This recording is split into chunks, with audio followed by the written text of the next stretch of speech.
আসসালামু আলাইকুম রহমতুল্লাহ বারাকাতু। ইসরাফিল ভাই কেমন আছেন? আপনি ভালো আছেন? দর্শকদের উদ্দেশ্যে কিছু বলেন। আপনার মেরিট লাইফ কেমন চলতেছে? আপনি মেরিট না আনমেরিট দেখেন, কিন্তু মিথ্যা কথা বললে কিন্তু না মিথ্যা কথা। ভাবি ধরে মাইন্ড লাগাই দিব এই ভিডিও দেখার পরে। মেরিট নিয়ে কেউ মিথ্যা কথা বলে নাকি? না, অবভিয়াসলি কেউ বলে না। আমার তো বিয়ে হয়ে গেছে না আজকে। কত বছর? আমি বিয়ে করছি জানুয়ারি মাসের আপনার 2023-এর 27 তারিখে।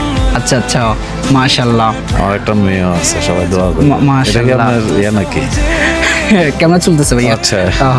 আপনি বলতে পারেন না? আপনার হয়েছে, এটা কি বলে? সম্পর্কে কেমন চলে আপনাদের? আলহামদুলিল্লাহ অনেক ভালো। হ্যাঁ, একে অপর প্রতি বিশ্বাস আছে? অবশ্যই। ভালোবাসা কেমন? নিয়ে আসবো তো ইনশাআল্লাহ। ও, সৌদি আরবে নিয়ে আসতেছেন? মাশাআল্লাহ, আপকামিং না? আমাদের জন্য দোয়া করেন। আমার লাইফে এখন কেউ নেই, যেন সুন্দর একটা ভালো মনের একটা মেয়ে যেন চলে আসে আমার লাইফে, যে কিনা আমার অগোছালো জীবনটাকে গোছালো করে গুছিয়ে নিবে। আসলে লাইফ পার্টনার ভালো হলে আর কিছু লাগে না। Right, that's right. বুঝছেন? জি। আপনি কত বছর চলে? এখন 5 বছর চলে না? আমি বিয়ে হয়ে গেছে? হ্যাঁ, বিয়ে করছি 23 জানুয়ারিতে করছি। 23 জানুয়ারি। তাহলে মেবি 3 বছর কাছাকাছি হয়ে গেছে না?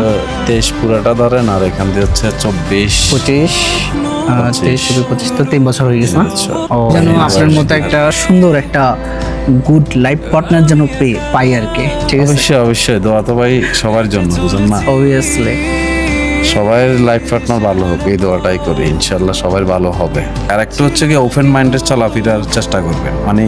নিজের ভিতরে একটা রাখছেন, বাইরে আর একটা করতেছেন, এগুলো না করাই ভালো। এগুলো হিসাব করে চলাটাই আপনি ভালো। বিশ্বাস করবেন, এখনকার মেয়েরা তো হিসাব করে চলে না। বাবার টাকা আছে, উড়ায় ইচ্ছা মতো উড়ায়, যে আমার লাগবে 20,000 30,000 টাকা মান্থলি। ইভেন স্বামীদেরকেও এরকম চাপ দেয়। হ্যাঁ, এটা ওইসব মেয়েদেরকে আপনি কি বলবেন? একটু- ওদেরকে কি বিয়ে করা উচিত? না কিভাবে? আপনার একটা জিনিস হচ্ছে, সেভিংসটা যদি এখন আপনি করেন, ওটা হচ্ছে কি আপনার ওয়াইফে, তো এগুলা কি আর কেউ অংশীদার হবে নাকি? আপনার আম্মা আব্বু কয়দিনে বাঁচবে, বা তাদের জন্য কয় টাকায় খরচ হয়? অবশ্যই। এখন আমি আমার আম্মু আব্বুর জন্য কয় টাকায় খরচ হয়? আমার আম্মু আব্বুর লাগে ওষুধের জন্য দিই, আর সংসারে কিছু দিলে দিই, বাকিটা তো আমার বউ, আমি। আর নিজের জন্য কি? এখন তো আগে যেভাবে চলতাম, বিয়ের আগে যে অনেক ফ্যাশনেবল চলতাম, অনেক কিছু সবকিছু সবসময় বেস্টটা চুজ করতাম। রাইট। এখন কে রেগুলো আছে নাকি? এখন আমি একটা জিনিস কি, ভালো একটা খানা খাওয়ার সময় আমি মেয়ের কথা চিন্তা করি বা বউয়ের কথা চিন্তা করি।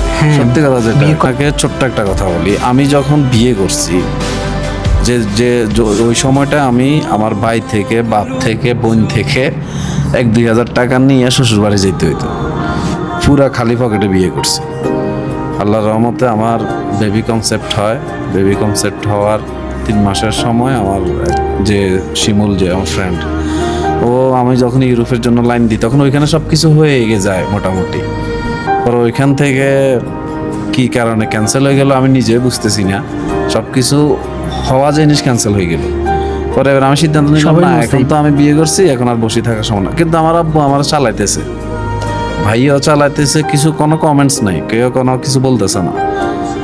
পরে আপনার সিদ্ধান্ত নিলাম, সৌদি চলে আসলাম। আমি বিয়ে করার পরে এবং আমার মেয়ে বেবি কনসেপ্ট হওয়ার পরে, আমার মেয়ে দুনিয়াতে আসার পরে সব কিছু আমার চেঞ্জ হয়ে গেছে অটোমেটিক। সত্যি কথা যেটা, আমার আর পিছনে তাকাইতে হয় না। আল্লাহ রাব্বুল আলামিন আপনার মেয়ের মাধ্যমে বরকত বাড়ায়। অবশ্যই আমি এটা বিশ্বাস করি। যেদিন আমার মেয়ে হয়েছে তার 2 দিন পরে আমার স্যালারি বাড়ছে। মাশাআল্লাহ।